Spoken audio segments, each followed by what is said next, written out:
Kung galit ka sa akin mo ilabas yung galit mo. Huwag sa anak ko. Now you're lecturing me. Pwede ba? Huwag kang gumawa ng gulo dito. Kasi pinapahiya mo lang ang sarili mo. Aminin mo nga sa akin, are you dating someone else? Ikaw lang ang mahal ko. Sinungaling ka! Sinungaling ka! Wala ko ibang mahal. Ikaw lang ang mahal ko, Zoe. Sinungaling ka! Sinungaling! Zoe, pangako. Hindi kita lulukuhin. Naalala ko sa'yo yung sarili ko nung kaedad kita. Dati kasi, may brain cancer yung nanay ko. Ibig sabihin po, gumaling po siya? Kaya kayo po, nanay, gagaling pa po kayo niyan. Ano to? May pustiso ang soup ko? Lynette! Lynette! Bakit may pustiso yung soup ng kaibigan ko? Ikaw ang gumawa niyan. Ma'am, hindi po ako. I am sure your intention was to put that pustiso on my soup. Pustiso? Nawawala pustiso ko eh! Asan? Eto nga, oh! Dok RJ, si Dok Zoe, nahimatay po siya! What? Zoe, ano nangyari sa'yo, Apo? Ikaw, Annalyn, anong ginawa mo sa Apo ko? Sagutin mo ako! Sinaktan mo siya? Can you please calm down? Didiktahan mo ako kung anong gagawin ko? I can do anything, lalong-lalo na pagdating sa Apo ko. No, you can't. Kanina kapag gumagawa ng eksena, kota ka na. You shut up. I was enraged earlier. Anong tingin mo sa akin? I can easily shift emotions? Pwede ba? Tama na! Sumasakit lalo yung ulo ko sa inyo eh. Ma'am, wala po akong ginagawa kay Zoe. Nahimatay po siya, kaya dinala po namin siya dito. Oo nga, wala naman siya ginawa sa akin eh. And besides, Annalyn is family. Bakit naman niya sasaktan yung kapatid niya? RJ, Zoe is also family to me. And if you care about her, so do I. No! Zoe, Alam mo ikaw, selfish ka eh. Entitled ka masyado. Gusto mo ikaw lang yung magaling. Ikaw lang yung mayaman. Ano, ikaw lang yung masusunod? That's not family. And this is a family matter. Kaya pwede ba? We don't need you here. I don't need you here. Umalis ka na nga. Hindi ka kailangan dito.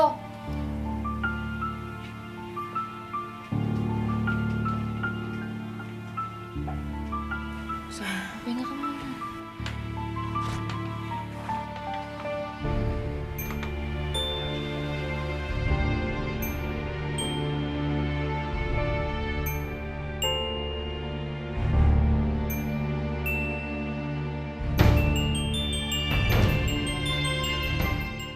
Ano ba kasi talagang nangyari, Aling Susan?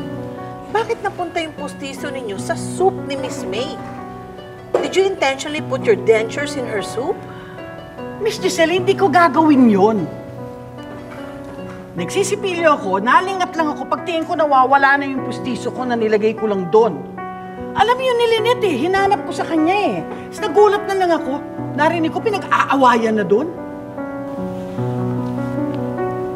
Well, I truly believe you, Aling Susan.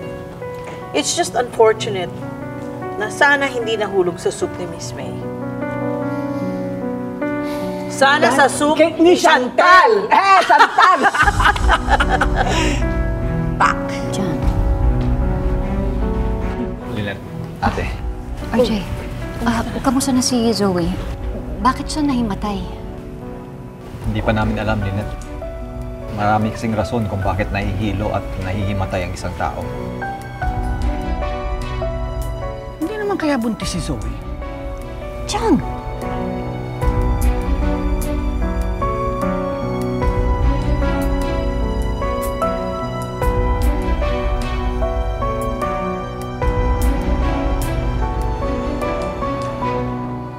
Okay na po, Doc Annalyn. Thank you.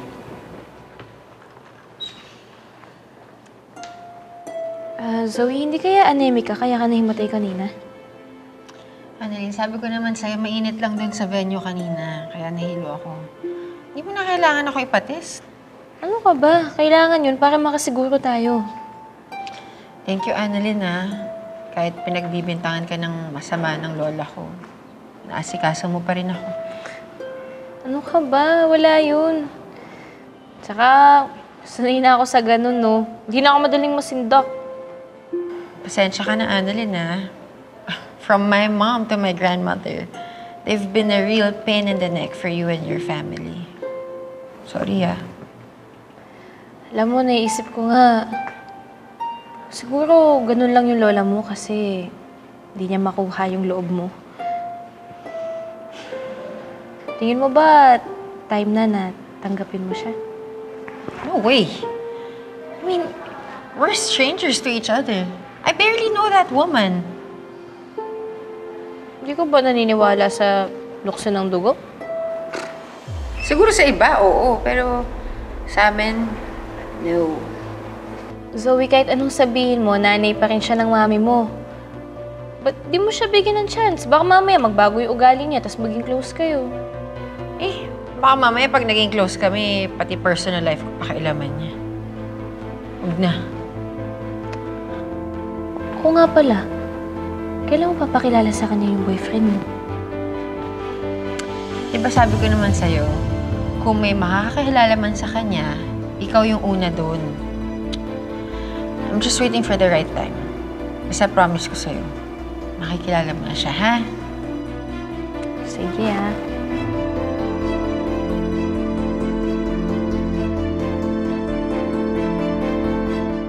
Ma'am, balik na po muna kayo doon sa upuan niyo. Kasi kanina pa ako naghihintay dito. Anong oras na, oh? Ma'am, I'm really sorry po, pero kasi may pila po tayong sinusundan. Kasi kanina pa ako yes dito, po. eh. Tatawagin na lang po namin kayo kapag kakain na upo muna kayo. O, sige. Okay, sige po. Randy De Jesus? Okay.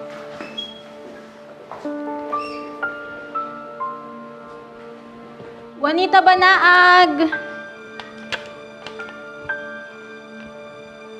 Juanita Banaag?